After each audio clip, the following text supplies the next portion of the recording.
In this tutorial, we will discuss wave properties of light and diffraction. To begin with, we will present a few examples of light sources, the spectrum of light, then we will explain what is diffraction of light and what is it useful for. So, light is a form of energy that can enable us to see. We don't see anything in the dark, not because the object have disappeared, but because there is no light that bounces back from the object. Black is the absence of light. It absorbs light while the rest reflect. So colorful objects reflect the visible light that defines their color. So light source can be classified in two categories. They are natural light and artificial light. Natural light sources, as example, is sun, fire, lava, volcano, lightning, bioluminescence, where some species emit light after chemical reaction. So it's all the light source that is grouped in the green in this on the left. So an example of this bioluminescence is a firefly that can shine light, or also like there are some mushrooms that can do that. And artificial light, which is in the red box on the right, artificial light sources are man-made and can be controlled by human. Examples include bulb, candles, LED, fireworks, and laser.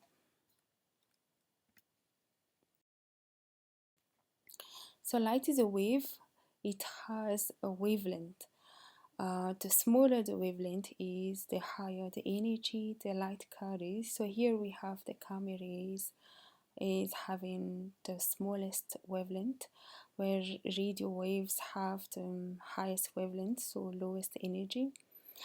So the sunlight contains a lot of UV light. This is the reason it is important to instruct the student to never look at the sun directly. And our eyes can only see the visible light spectrum that is formed by the 7 colors here, ranging for wavelength between 380 nanometers to 780 nanometers. So outside of this spectrum, our eyes is not able to capture to detect the light.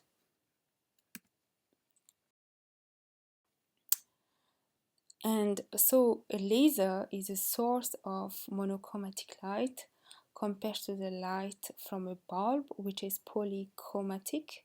A laser light is directional, so it is only with one single wavelength, and all of its rays travel to the same direction.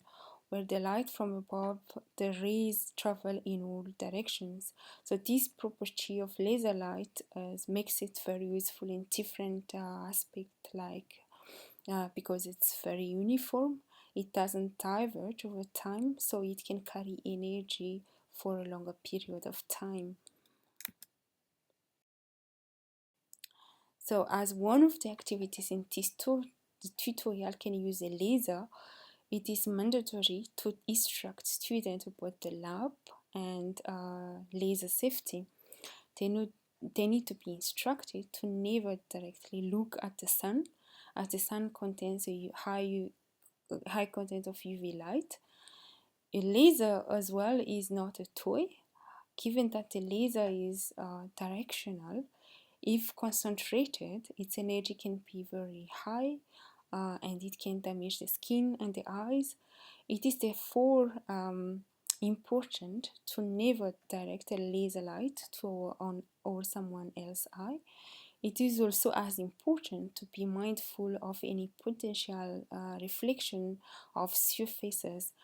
When not in use, please remove the batteries of the laser to maintain its lifetime.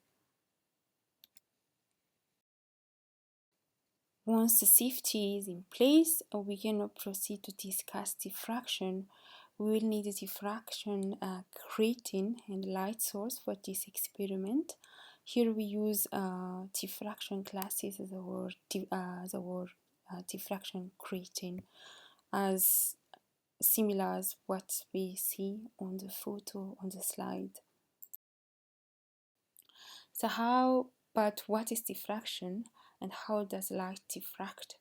Diffraction occurs when light passes through a slit that is closer, that is with a width that is close to or smaller than its wavelength. The diffracted light will then interfere with itself to form an interference pattern on a given screen. The interference is a summation of different waves. Some will interfere constructively, forming bright spots. Some will interfere destructively, forming darker spots. And this is the interference pattern, what we see here in the final image here. So the brightest spot at the center is where the interference is the strongest. It is the zero. It also indicates the zero order of the diffraction.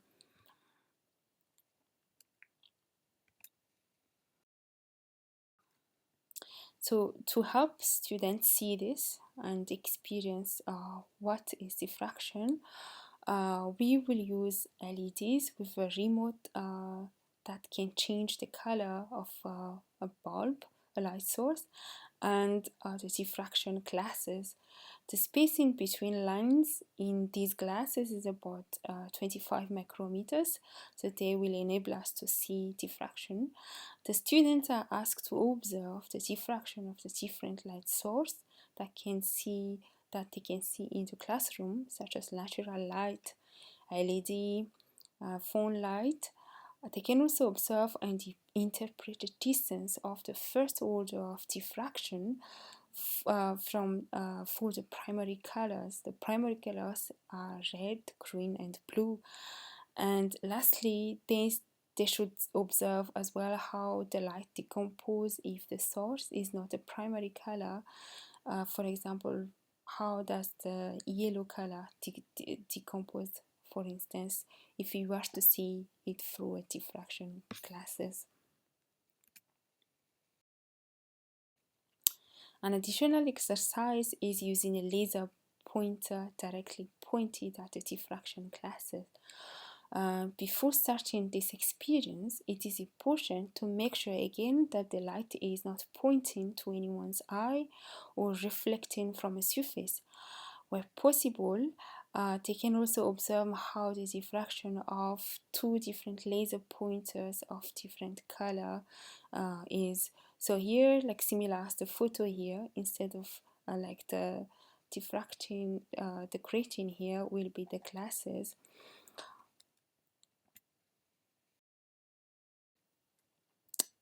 So the activity will be concluded with the observation of light decomposition using a spectroscope.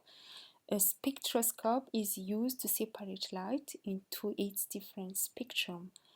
This means different wavelength by diffraction. So this process is useful to identify the elements or substances that produce the light.